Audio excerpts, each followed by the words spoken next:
The drum has a weight of 100 pounds and it rests on the floor, for which the coefficient of static friction is given to you as 0.6. If the dimensions of the drum are 2 feet and 3 feet respectively, as shown to you in the figure, width or height is key. We need to determine the smallest magnitude of that force P that will cause impending motion of the drum. तो हमने P की वो smallest value determine करनी है जिस पे ये drum जो है वो इम्पेंडिंग मोशन पे आ जाए. वो इम्पेंडिंग मोशन स्लिपिंग भी हो सकती है या वो टिपिंग भी हो सकती है. तो दोनों सूरतों को हमें चेक करना पड़ेगा. तो let us first of all draw the free body diagram of this drum. So in order to draw the free body diagram, since the weight of the drum is given to us, so हम इसके center of gravity जो point G है उसके ऊपर इस weight को जो है वो draw कर लेते हैं. तो ये वो weight है जो कि act करेगा at the center of gravity. Then once we remove this floor, तो फ्लोर को रिमूव करके हमें एक अदद नॉर्मल रिएक्शन फोर्स मिलेगी जिसको हम टिपिंग के इफेक्ट को चेक करने के लिए थोड़ा सा सेंटर ऑफ ग्रेविटी से राइट या लेफ्ट की तरफ जो है वो ड्रॉ कर देते हैं एट अ डिस्टेंस से x as shown to you in this figure here. तो ये दो फोर्सेस आपके पास आ गई हैं. Then we have an applied load P जो कि हमें डिटरमिन करना है. और आपके ख्याल में किस डायरेक्शन में ड्रम का मोशन पॉसिबल हो सकता है? Sir, towards right. Towards right. So accordingly हमारे पास जो friction force आएगी that is going to be towards the left. Let me call this friction force as FF. Okay, now first of all, is it case 1, case 2 or case 3?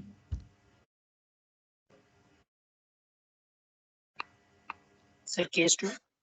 So it is case 2 जिसमें आप impending motion की बात कर रहे हैं. So once it is case 2, the case of impending motion, in that case, what would be the value of friction? US. So mu is 0.6. I can write friction to be 0.6 NC, isn't it? Okay, now applying the conditions of equilibrium for this drum, taking summation Fx equal to 0 first of all. So the forces which are acting along x-axis are a component of P, which is going to be P4/5. इसके अलावा 0.6 NC है, so I am going to write minus 0.6 NC. ये हमारे पास force of friction आ जाएगी. दो forces हमारे पास x direction में एक्ट कर रही हैं. इसके अलावा तो कोई फोर्स नहीं है.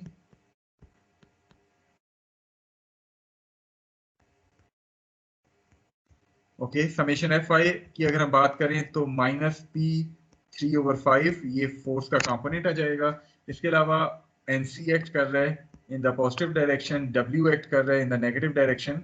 तो ये मेरे पास इक्वेशन नंबर 2 आ गई है. So how many unknowns are there in these two equations? 2, sir. 2 unknown, P as well as NC. So once we solve it, we are going to get the value of P to be equal to 136.57 Newton, and the value of NC would comes out to be 181.8 Newton. So these are the values of P and NC. Okay, now in order to check the tipping effect, what we are going to do?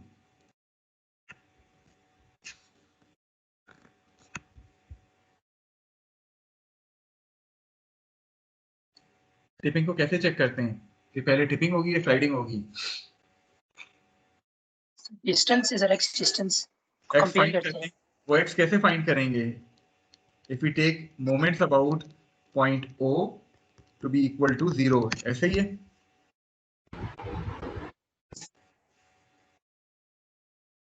Ji, NC point O के about moment बनाएगा.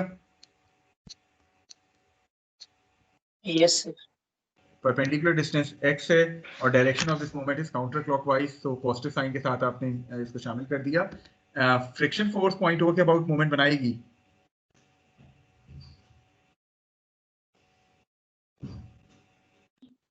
No sir, ये pass कर जी. Pass करिए. Weight point O के about moment बनाएगा. No sir. Okay, what about the x component of P? इसका perpendicular distance कितने है? जी sir. B. So B is here 3 foot, so हमने 3 शामिल कर दिया. और वो x कंपोनेंट जो है वो क्लॉकवाइज मूवमेंट बनाएगा counter clockwise? Sir clockwise. Clockwise पर नेगेटिव साइन डाल दिया. इसी तरह जो y कंपोनेंट है p3 और 5, इसका परपेंडिकुलर डिस्टेंस कितना है? a/2 तो a/2 है। मोमेंट क्लॉकवाइज है counter clockwise? Counter clockwise.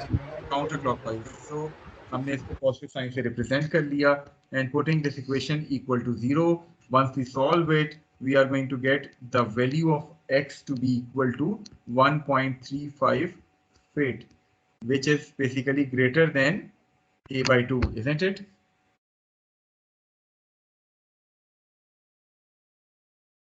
Yes, sir. So what does it mean? Sliding होगी, टिपिंग होगी? सर टिपिंग होगी, ज्यादा है तो। So ये तो x की वैल्यू उस ड्रम की डायमेंशन से बाहर आ गई, जिसका मतलब क्या है कि नॉर्मल रिएक्शन एक्ट नहीं कर रहा ड्रम पे। नॉर्मल रिएक्शन एक्ट ना करने का क्या मतलब है कि tipping occurs first rather than sliding, isn't it?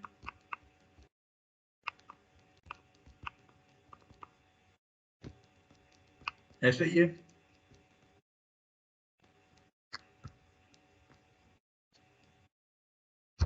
तो अगर टिपिंग Yes. पहले होगी, अगर टिपिंग पहले हो रही है तो टिपिंग कब शुरू होगी, किस पी के ऊपर टिपिंग शुरू होगी, क्या वो आप आइडेंटिफाई कर सकते हैं? अब 136 पे तो ये x 1.35 चला गया, तो टिपिंग तो हो चुकी है। तो टिपिंग कब शुरू होगी? कैन यू जज द वैल्यू ऑफ पी जिस पे टिपिंग शुरू हो?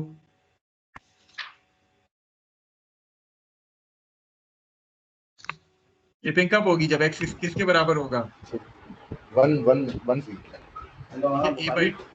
a/2 which is basically 1 feet. So putting the value of x, अब हम करते क्या है कि बेसिकली हमें तो वो फोर्स p फाइंड करनी थी ना जिसपे ये ड्रम इंपेंडिंग मोशन में आ जाए, तो वो टिपिंग या स्लाइडिंग दोनों में हो सकता था। हमने जज किया कि स्लाइडिंग तो इसमें पॉसिबल नहीं है, टिपिंग पहले होगी। तो टिपिंग के लिए हम x की वैल्यू a/2 के बराबर पुट कर दें, which is basically 1 foot.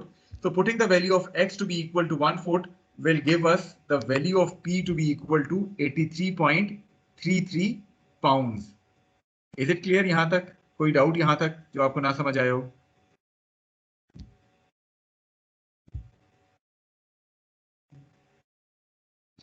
Okay, सो ये वो वैल्यू है p की जिसके ऊपर the drum is going to tip. हमने सिर्फ ये चेक करने के लिए कि क्या इस वैल्यू पे स्लाइडिंग तो नहीं होगी, हमने फोर्स की वैल्यू फाइंड की और उसको मैक्सिमम स्टैटिक फ्रिक्शन फोर्स से कंपेयर कर दिया, जो कि यही कह रही है कि स्लाइडिंग जो है वो नहीं होगी और इस p की वैल्यू के ऊपर जो है वो ड्रम टिप कर जाएगा। So once this value of p reaches 83.33 pounds, तो फिर ये ड्रम जो है वो टिप कर जाएगा। आई होप कि the solution is clear to all of you. कोई क्वेश्चन, कोई क्यूरी हो आपकी इस हवाले से तो काइंडली पूछ सकते हैं।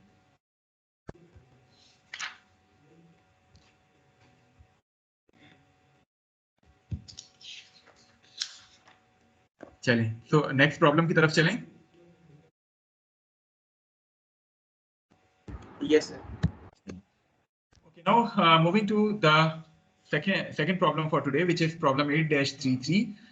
You are applying a force of 20 pounds perpendicular to the handle of this gooseneck racking bar as shown to you in the figure. If the coefficient of static friction between the bar and the wood is 0.5, so ये जो wood brown color का show किया गया है, इसके और बार के दरमियान जो coefficient of friction है, static friction, that is 0.5. We need to determine the normal force which this floor exerts on the wood at point A. Assume the surface is smooth. Surface at C is smooth. So आपके पास एक अदद ये ranking बार है जिसकी मदद से आप ये वुड के ऊपर फोर्स लगा रहे हैं। So आपने फाइंड आउट करना है कि what is the normal reaction which is being exerted on this bar by ये जो टाइम कह लें या कील कह लें जो लगी हुई है at point A. Force P जो आप अप्लाई करें, that is being applied perpendicular to the handle of this gooseneck racking bar. So let us start drawing the free body diagram of this bar. The first thing is the applied force जो कि आप यहाँ apply कर रहे हैं. This force P, it has a magnitude of 20 pounds. उसके बाद अगर मैं थोड़ा सा पॉइंट A का जिक्र करूं, तो पॉइंट A से जब आप इस वुड को रिमूव करेंगे तो you are going to get a normal reaction force which is NA in this particular direction. Then चूंकि point C से भी ये फ्लोर के साथ टच हो रहा है, so you are going to get a normal reaction force at point C as well. So ये बार A और C दो जगह से टकरा रहा था, एक जगह से वुड्स और टाइम से और एक जगह से फ्लोर से, तो आपने नॉर्मल रिएक्शंस A और C के ऊपर जो है वो इंडिकेट कर दिए। Okay, what about the force of friction at point A, वो ये जो बार है इसकी नोक किस डायरेक्शन में मोशन कर सकती है?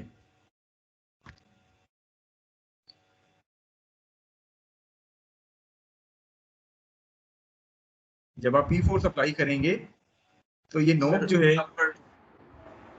अपवर्ड कह लें, अपवर्ड से ज्यादा क्या ये टुवर्ड्स द राइट मोशन ही करेगी? Yes sir. ठीक है, तो फ्रिक्शन किस डायरेक्शन में आनी चाहिए?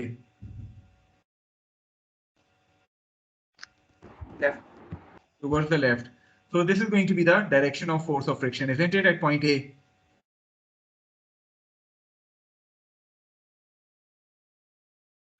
Okay, what about Yes, sir. point C? What would be the direction of friction at point C?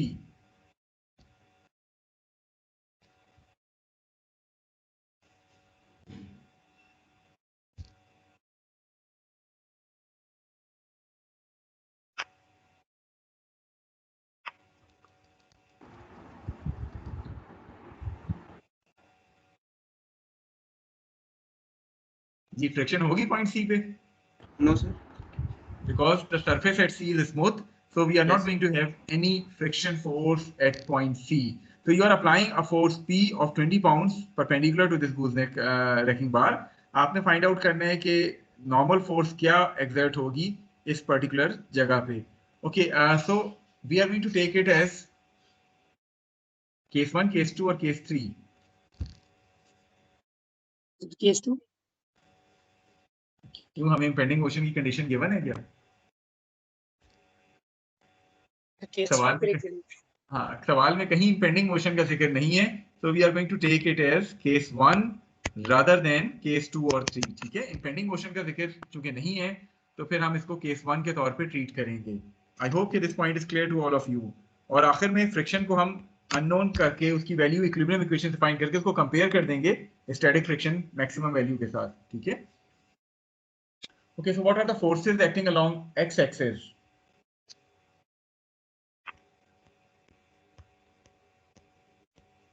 One is P cos 30, the other one is friction force Fa, and that should be equal to 0. So once you solve it, you are going to get the value of Fa to be equal to 17.32 pounds, the value of force of friction जो कि आपने equilibrium equation से find की है. इसी तरह जब आप summation Fy apply करेंगे, so you are going to get P sin 30 और इसके अलावा Na with a negative sign और NC with a positive sign. तो ये आपके पास इक्वेशन नंबर 1 कह लें. दो इक्वेशंस हो गई हैं. ये जो लिवर है which is a rigid body, इसके लिए तीसरी इक्वेशन क्या होगी?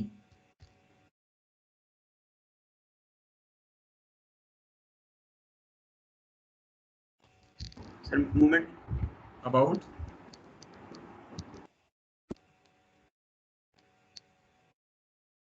ए के अबाउट लेंगे तो एनसी की वैल्यू मिल जाएगी, सी के अबाउट लेंगे तो एनए की वैल्यू मिल जाएगी. आपके लिए कौन सी वैल्यू ज्यादा इंपॉर्टेंट है, एनए या NC? Sir normal force at A point. Normal force at A point. तो चले मैं सी के अबाउट मोमेंट ले लेता हूं. तो once I am going to take the moment about point C, would NC create any moment? Yes sir. NC about point C. Sir N A create करेगा. NA create करेगा. NA का perpendicular distance कितना है? 3 sir. 3. और NA clockwise या counter clockwise? Sir counter clockwise.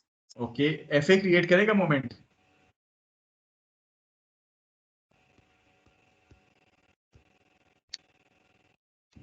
About point C. Yes sir. FA perpendicular distance 1 inch given है आपको. 1 का सर. Clockwise counter clockwise?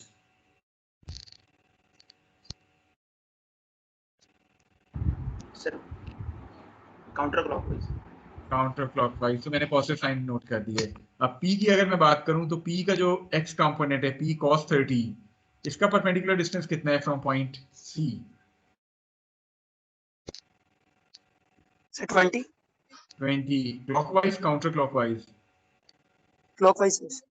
तो नेगेटिव साइन डाल दिया. इसी तरह अगर मैं P sin 30 की बात करूं तो y कंपोनेंट का perpendicular distance from point C कितना है? Sir 6. 6. Clockwise counter clockwise? Counter. Clockwise counter clockwise? Sir counter clockwise. अच्छा, आर यू श्योर? मसलन मैं इसके दो कंपोनेंट्स बनाता हूँ, this is X component, this is Y okay sir. Component. तो अगर वाई कंपोनेंट को मैं देखूं तो वो Anti ये है। डायरेक्शन, ये एंटी है या क्लॉकवाइज है? क्लॉकवाइज है। Oh yes sir, तो clockwise है, ठीक है। इसी में से आपका क्विज नंबर 3 भी होना है। तो अगर अभी तक मोमेंट्स में कंफ्यूजन है तो फिर क्विज में क्या करेंगे? और मोमेंट तो ऐसी चीज है जो कि आपको क्विज हो ना हो, आपको एग्जाम में शायद हर क्वेश्चन में कहीं ना किसी फॉर्म में इस्तेमाल करनी पड़े। तो कोशिश करें कि काइंडली आपको ये मोमेंट्स वाला टॉपिक जो है वो क्लियर हो, खासतौर पे वेरिगनेस थ्योरम के साथ मोमेंट्स किस तरह डिटरमिन करते हैं। ठीक है, तो ये क्लॉकवाइज काउंटर क्लॉकवाइज हर एक को क्लियर हो गए, ये चारों फोर्सेस की मोमेंट्स? Yes चलें, so once we solve this equation 2, आपके पास 1 और 2 simultaneously आपको solve करनी पड़ेंगी। दो unknowns हैं, दो equations हैं। So once you solve it simultaneously, you are going to get the value of Na to be equal to, simultaneously बल्कि equation 2 से Na की value मिल जाएगी which is 129.7 pound। Nc की आपको जरूरत नहीं है, लेकिन अगर आप लिखना चाहें तो equation 1 आपको Nc की value दे देगा 119.7 pound। Okay, now we have found the value of Na. Can you find out the maximum static friction force at point A?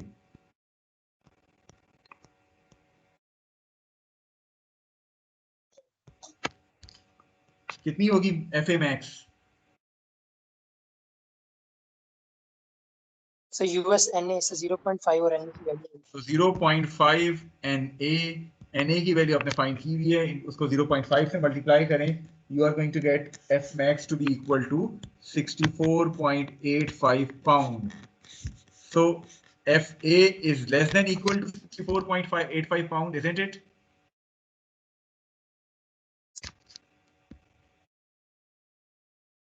yes sir। तो मतलब क्या है इस चीज का?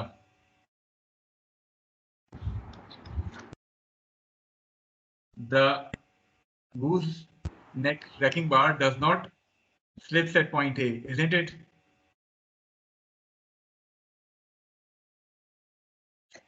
ऐसा ही है। Yes sir।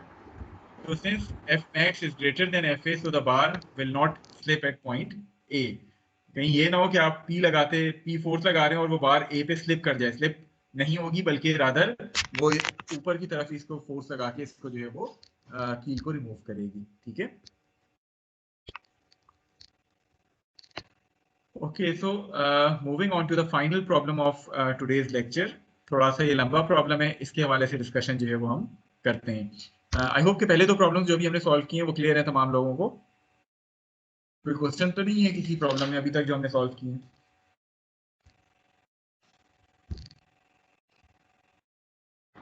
No sir।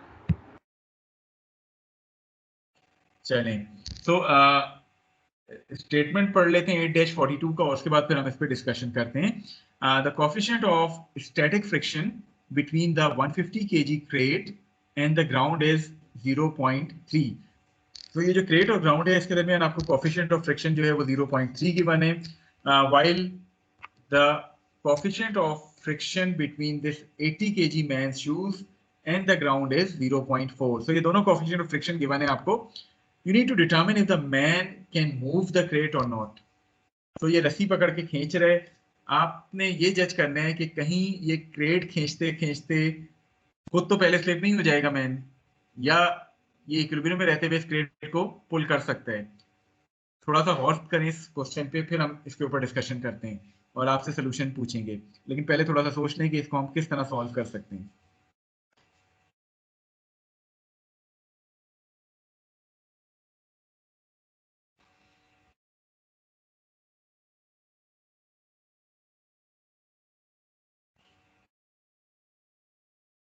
जी, कोई आइडिया दें किस तरह इसको सॉल्व किया जा सकता है?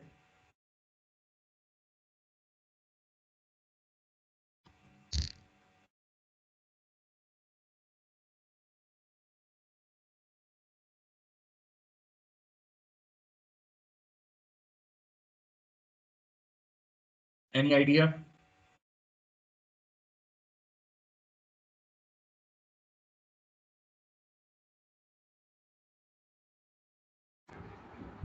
नो सर, वही इक्विलिब्रियम की इक्वेशन लगेगी। इक्विलिब्रियम वाली तो लगेगी, लेकिन मैं मैन के ऊपर इक्विलिब्रियम लगा लूं ताकि ये जज हो जाए कि वो स्लिप तो नहीं करेगा।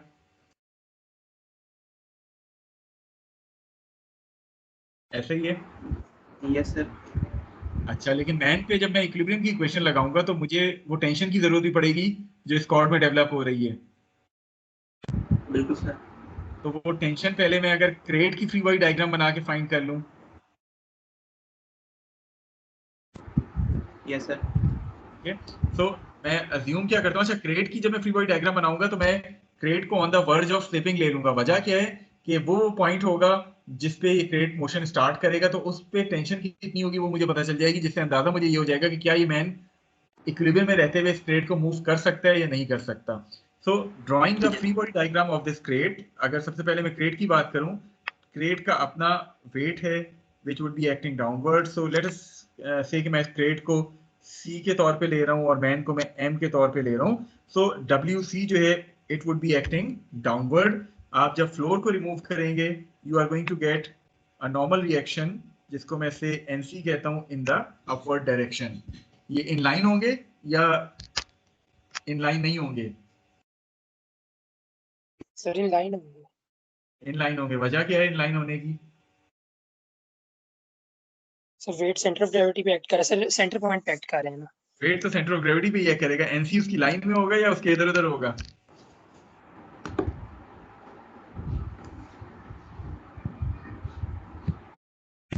सर आई थिंक साइड पे होगा ना एक्स डायरेक्शन पे, क्योंकि ये भी at the verge of slipping है ना। देखिए उस at the verge of slipping का उस एक्स से तो कोई ताल्लुक नहीं है। वो एक्स आप कब लेते हैं? जब आप किसी भी चीज को as a rigid body consider कर रहे हो। क्या क्रेट की कोई डायमेंशंस गिवन है आपको? नो सर, ये तो तो क्रेट को फिर आप पार्टिकल। एज अ पार्टिकल लेके मॉडल करेंगे, और जब आप पार्टिकल लेंगे तो तमाम फोर्सेस एक पॉइंट से पास होंगी, इसलिए दोनों इन लाइन होंगे। ठीक है, सही। तो एग्जाम पॉइंट ऑफ व्यू में भी अगर तो किसी चीज की आपको डायमेंशंस गिवन है तो फिर आपने उसको एज अ रिजिड बॉडी के तौर पे ट्रीट करना है। अगर किसी चीज की आपको डायमेंशन नहीं गिवन तो then you are going to take it as a particle. Is this point clear to all of you? चलें, अब आपके ख्याल में और कौन सी फोर्सेस इस क्रेट पे एक्ट करनी चाहिए? एक अदर टेंशन एक्ट करेगी जब आप रोप रिमूव करेंगे, और टेंशन का डायरेक्शन क्या होगा? 30 degrees. Yes sir. Anything else जो कि आपके ख्याल में इस क्रेट के ऊपर आनी चाहिए? फ्रिक्शन किस डायरेक्शन में आ सकती है? Friction left side. चूंकि the crate is going to slide or has a tendency to slide towards the right, so accordingly आपके पास जो friction है that is going to be towards the left. Let me denote that friction to be equal to Fc, and since we are assuming that the crate is on the verge of sliding, so for that particular case impending motion वाली condition जब हम लगाते हैं तो friction force जो है वो 0.3 NC के बराबर आपको मिल जाएगी, that is mu NC. I hope ये point हर एक को clear है। Yes sir. Okay, so now applying the conditions for equilibrium of a particle, starting with summation Fy equal to 0. What are the forces जो कि आप समझते हैं y direction में फ्री बॉडी डायग्राम से आपको नजर आ रही हैं? NC है, W है, और क्या है? T sir, T sign.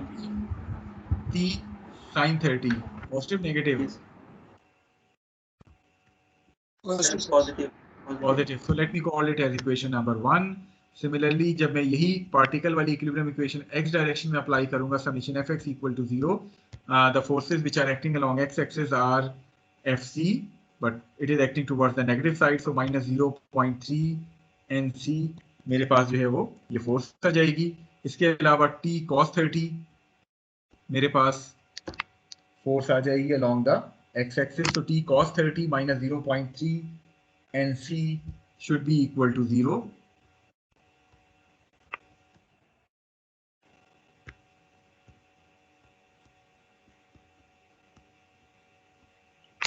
So दो इक्वेशंस हैं, दो ही अननोन्स हैं आपके पास.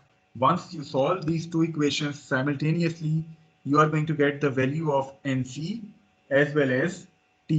तो जब आप सॉल्व करेंगे आपको NC और T दोनों की वैल्यू मिल जाएगी. So NC comes out to be 1254.26 newton, और आपके पास जो टेंशन की वैल्यू आएगी that comes out to be 434.5 newton. ठीक है, तो एनसी और टी मिल गई। बेसिकली आपको टेंशन की जरूरत थी ताकि आप इस बंदे की फ्री बॉडी डायग्राम बना के ये जज कर लें कि फ्रिक्शन इसके पाँव में कहीं मैक्सिमम स्टैटिक फ्रिक्शन के बराबर तो नहीं पहुंच जाएगी जिसकी वजह से इसको स्लिप होने का खतरा हो। Okay, so now drawing the free body diagram of this man. अगर हम इसको भी पार्टिकल लेके जज करें तो the weight of this man, जिसको मैं WM कह रहा हूँ, it would be acting downward. इसके अलावा अभी हमने निकाला है कि tension is going to act in this direction, और टेंशन की वैल्यू भी हमें मिली हुई है। ये एंगल हमारे पास 30 डिग्रीज है, और this is going to be the normal reaction, जिसको हम NM कह रहे हैं। ओके, फ्रिक्शन किस डायरेक्शन में आनी चाहिए बंदे के शूज की वजह से? ये बंदा किस डायरेक्शन में स्लाइड हो सकता है जब वो क्रेट को खींच रहा होगा? लेफ्ट, जी, टुवर्ड्स द लेफ्ट हो सकता है। तो फ्रिक्शन किस डायरेक्शन में आएगी? राइट। तो टुवर्ड्स द राइट आपके पास फ्रिक्शन आ जाएगी। Let me call it as FM। अब ये बताएं कि क्या FM को मैं 0.4 NM ले लूंगा?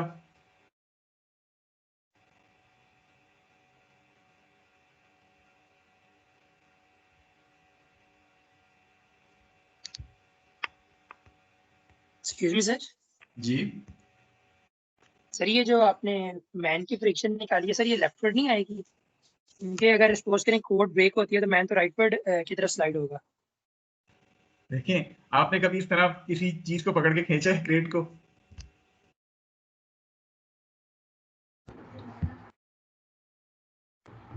नहीं खींचा जाएगा तो फिर हम उसकी साइड पे जाएंगे। देखिए, आप खींच रहे हैं स्ट्रेट को तो देयर इज अ पॉसिबिलिटी कि मैन स्लाइड हो जाए। अब वो स्लाइड आपके ख्याल में जब वो इस तरह खींच रहा होगा तो किस डायरेक्शन में होगा? इस डायरेक्शन में स्लाइडिंग का चांस नहीं है। Okay sir. ठीक है, तो जब वो स्लाइड इस डायरेक्शन में होगा सो अकॉर्डिंगली आपके पास फ्रिक्शन फोर्स इसके ऑपोजिट डायरेक्शन में जो है वो आ जाएगी। तो क्रेट को हमने कंसीडर किया था on the verge of sliding, यानी हमने केस 2 के ऊपर लगाया था। मैन के केस में हम केस 1 लगाएंगे जिसमें फ्रिक्शन FM जो है उसको हम एज अ अननोन के तौर पे ट्रीट करेंगे, उसकी वैल्यू फाइंड करेंगे और उसको maximum static coefficient maximum static friction force के साथ कंपेयर कर देंगे ताकि हमें ये आइडिया हो जाए कि कहीं वो स्लाइड तो नहीं हो जाएगा, इक्विलिब्रियम में रहेगा या नहीं। So applying the equations of equilibrium on the man, मैं यहाँ सोल्यूशन हुआ है उसको एक दफा कर लेता हूँ। समेशन Fx इक्वल टू 0 जब अप्लाई करूंगा I am going to get this particular equation, जिससे मुझे FM की वैल्यू जो है वो मिल जाएगी, the friction force of this man. इसी तरह Fy करूंगा तो मुझे NM की वैल्यू मिल जाएगी। उसके बाद इस FM को मैं कंपेयर कर दूंगा to the maximum static friction force μs NM के साथ। वो μs NM मेरे पास आई थी 400.8 मैक्सिमम स्टैटिक फ्रिक्शन फोर्स। ये मेरे पास फ्रिक्शन आ रही है 376.3। तो क्या ये मैन स्लिप होगा क्रेट खींचते हुए या इक्विलिब्रियम में अपनी जगह मेंटेन रहेगा? ये सर वैल्यू कम है तो यानी कि स्लिप नहीं होगा। स्लिप नहीं होगा। सो he would be able to pull the crate, isn't it, without slipping? Yes sir. So that is the correct answer कि आपके पास चूंकि यहाँ जो फ्रिक्शन आ रही है इस बंदे के शूज और फ्लोर में वो 376 है, जो मैक्सिमम स्टैटिक फ्रिक्शन अलाउड है इस पॉइंट पे वो 400 पॉइंट समथिंग है। So since FM is less than or equal to μs and m, therefore the man will not slip and can move the crate. Is it clear to all of you?